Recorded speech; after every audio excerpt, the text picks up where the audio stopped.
Okay. Ni sesi keempat lah saya nak cerita pasal air kelapa muda dan juga santan kelapa segar dalam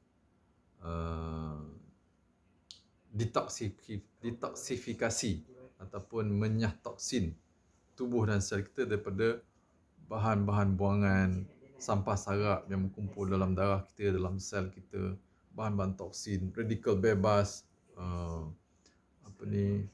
oxidative stress punya molekul kan, semua ni. So air kelapa dan santan kelapa segar. Air kelapa muda lah yang terbaik dan juga santan kelapa segar dia sangat-sangat bagus sangat bagus. Boleh amal boleh amal. Tapi tak perlu hari-hari Boleh minum seminggu 1 kali, 2 kali, 3 kali, minum 1 biji kelapa tu lah. Dan makan sekali dengan dia punya isi tu lah. Isi dia yang lembut macam lendir hingus kan. Makan tu sekali sebab itu ada zat Dia ada zat, kalori sikit dan dia ada serat. Alright. So air kelapa dengan dia punya isi tu sekali makan. Kalau yang keras sikit pun makan tak apa kan. So dia ada lauric acid Lauric acid ni asid lemak berantai sederhana sebagai antiviral So air kelapa muda dan juga santan kelapa segar sangat bagus untuk menghidratkan tubuh kita. Apa maksud menghidratkan? Maksudnya air yang kita minum, makanan yang kita minum yang mengandungi air akan diserap oleh sel kita. Sebab ada juga air yang tak boleh diserap oleh sel atau kurang diserap, kurang efisien, kurang optimal penyerapan air ke dalam sel.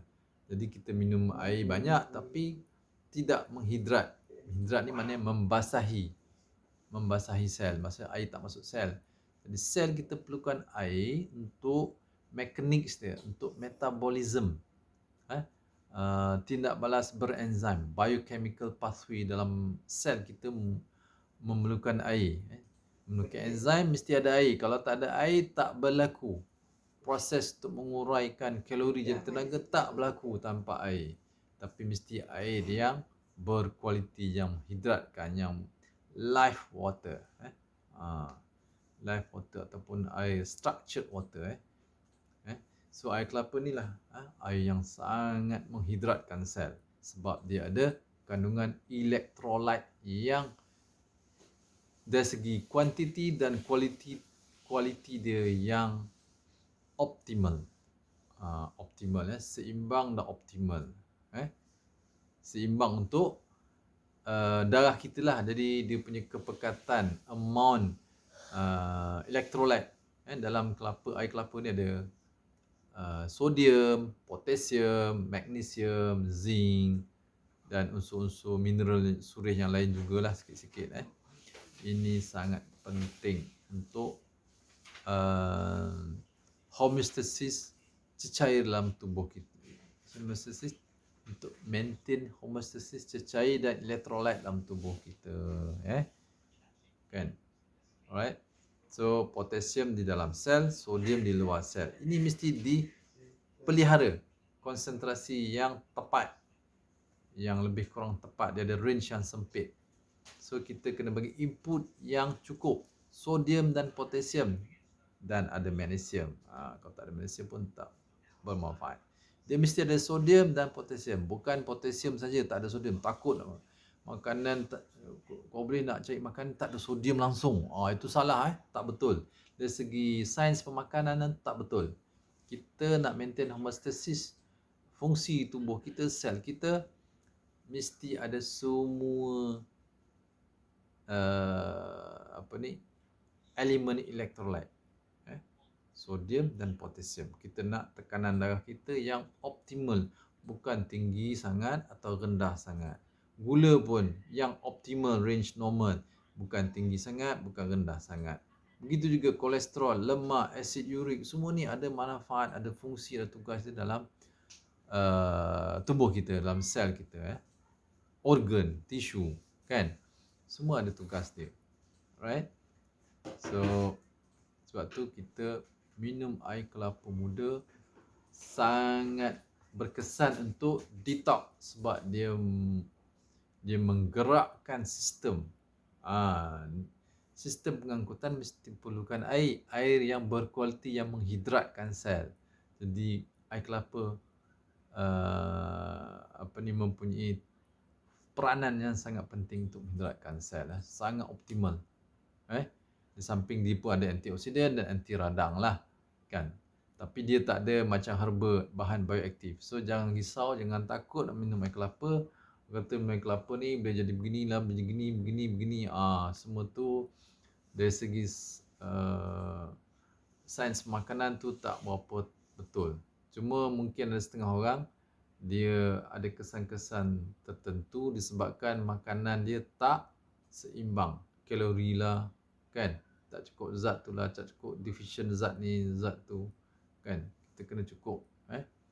So, ada healing crisis sedikit bagi sebahagian kecil orang. Banyak orang minum air kelapa. Sebab dia air. Kita buka kelapa, belah kelapa muda, tengok air dia jernih. Tak ada warna. So, maknanya dia tak ada kandungan pepeja terlarut, bahan aktif ke apa, tak ada. Dia hanya ada elektrolit dan mungkin gula ada sikit. Bukan mungkin, memang ada gula sedikit, ada manis kan. Gula sedikit. Penting, gula tu untuk kalori. Tak ada gula nanti kan, jadi hypo pula kita. Kan? Begitu. So, minumlah air kelapa. Sangat-sangat memberi manfaat dalam proses detoksifikasi, mengoptimalkan proses nyah toksin darah kita, plasma darah, saluran darah, sel-sel kita, organ, tisu semua. Jadi air kelapa dapat mengoptimalkan proses detoksifikasi tubuh kita secara umum. Begitu. Alright. Dan juga sebagai anti radang dan mengelakkan keradangan yang melampau, keradangan yang tak terkawal, over control inflammation inside our body. So minum air kelapa muda dapat mengelakkan perkara tersebut. Dipanggil immune system priming, cytokine storm, kan. Ni keradangan-keradangan yang menyebabkan kerosakan sel dan tisu organ tubuh kita. Kita tak mau. Bila kena jangkitan kuman sikit dah, kan. Macam orang autoimmune, kan. Kita tak mau. So kita minum air kelapa dia dapat mengelakkan keradangan berlebihan, kerosakan yang menyebabkan kerosakan pada sel dan tisu organ tubuh kita. So air kelapa, masya-Allah. Begitu juga dengan santan. Santan juga sebab dia dapat menghidratkan sel. Dia ada air tapi dia warna putih, jadi dia ada selain daripada air dan elektrolit, potasium, sodium, magnesium, iron, zinc semua, dia mungkin ada selenium sikit. Dia juga ada zat lemak. Macam air kelapa tak ada zat lemak lah, tak ada lah. Dia ada zat lemak dan juga zat protein sedikit, kan. Dan juga ada gula sedikit, karbohidrat, gula lah, kan. Dan serat ada sikit dalam santan. So ada banyak benda dalam santan. So dia juga menghidratkan sebab elektrolit dan air dalam santan yang cukup tinggi juga. Tinggi santan air kelapa ni, dia punya kandungan elektrolit dia tinggi dan berkualiti. Seimbang. Ratio dia seimbang. Maksudnya ratio dia mengikuti ratio plasma darah kita. Memang cukup cantik, cun. Sebab tu sangat bermanfaat bila kita minum air kelapa segar, air kelapa muda yang segar atau air santan kelapa yang segar, kita akan rasa segar badan dan bertenaga, dan kita akan pernafasan kita deep, best, oksigen sampai diserap dalam sel, nutrien juga, kalori. Alright. Dan dalam santan kelapa ada apa? Lauric acid tadi, antiviral. Iaitu antiviral, lauric acid. Dan juga protein, ada vitamin B kompleks, vitamin E, tocopherol, mungkin vitamin apa lagi. Itu sajalah yang kita ni, kan. dan juga mikronutrien lain lah, insyaAllah phytonutrien dan mikronutrien dalam santan. So bermanfaat, dia ada kalori, jadi air santan kelapa yang menghidratkan, mana menyampaikan kalori yang kita makan tadi, lemak, protein, karbohidrat, gula dalam santan sampai dalam sel, serap dalam sel, diguna oleh sel, juga kita rasa lagi bertenaga, kan? Tenaga dapat dihasilkan. So santan ada kalori dan juga ada elektrolit yang menghidratkan sel. Jadi siapa yang makan santan segar, minum air kelapa muda, dia tak mudah badan dia, tubuh dia tak mudah kekontangan, dehidrasi. Tak mudah, walaupun tengah panas ke, tak minum air lama, tapi badan dia boleh tahan, lasak, robust terhadap kekeringan cuaca ataupun persekitaran. So maksudnya homeostasis cecair dan elektrolit dalam tubuh dia optimize. That's why dia tak mudah dehidrasi. Badan dia tak mudah kekeringan sama ada sel dia atau darah dia. Begitu. Kulit pun memang sentiasa moist and moisturize. Orang minum air kelapa dengan santan, memang cantik. Moist, dia tak kering. Sistem dia berjalan dengan lancar, optimize. Mekanik seluruh tubuh dia. Itu yang penting. Alright. Okay. So santan kelapa pun boleh minum sebagai susu. Kita boleh gantikan susu lembu ke susu kambing dengan meminum santan segar. Masya Allah. Santan segar. Santan segar dengan air kelapa muda berbeza sedikit. Kedua-duanya menghidratkan tubuh kita, tetapi ada ekstra fungsi daripada santan kelapa segar. Dia ada kalori daripada lemak, daripada protein dan karbohidrat lebih tinggi daripada air kelapa muda. So siapa yang sensitif air kelapa muda, minumlah santan segar. So dia tidak akan rasa kesan-kesan macam mana dia minum air kelapa muda. Untuk orang yang sensitif ni lah, sejuk lah, angin lah, kata kembung lah, macam-macam. Ada yang jadi dada tak selesa lah minum air kelapa muda, sebab dia banyak pantang sangat, ataupun microbiome dia tak sihat, bakteria baik dalam usus dia, kan? Alright. So minum santan kelapa segar, dia seimbang, dia ada zat makronutrien, zat mikronutrien dan juga menghidratkan sel kita, tubuh kita. So dia sendiri tu dapat menjadi ubat kepada tubuh kita. Macam itulah. Dia boleh membantu reverse penyakit, reverse metabolik, gangguan metabolik dan juga penyakit-penyakit metabolik. Air santan kelapa segar. Santan kelapa segar. Sama ada kita perah dengan kelapa ke, nak perah dengan air masak kita, air tapis di rumah pun boleh, no problem. Sebab santan sendiri dah ada elektrolit dan juga zat-zat makro dan mikronutrien tadi yang kita sebut tadi lah. Dia seimbang, dia dikira macam superfood. Santan ni saya anggap macam superfood. Lemak dia sangat bermanfaat. Lemak dia tidak menyebabkan stuck kat dalam saluran darah, jadi sakit jantung ke, darah tinggi, kencing manis, tak. Kolesterol tak naik. Sebab dia ada 60% lemak dia terdiri daripada lemak berantai sederhana. Jadi dia tak disimpan dalam badan kita dalam sel lemak. Dia terus diguna oleh badan sel kita untuk menghasilkan tenaga. Kan? Lebihan tu diguna untuk membunuh virus-virus yang lipid coated dan juga envelope virus, termasuk virus yang sekarang ni, virus corona. Masya Allah. Santan kelapa segar. Masya Allah. Metabolit je monolurin masuk badan, lauric acid ditukar pada monolurin. Ini very effective untuk melarutkan virus-virus lipid coated, virus envelope dipanggil. Termasuk virus dengue, virus corona ni, influenza ke, orang kena tonsil tu pun virus.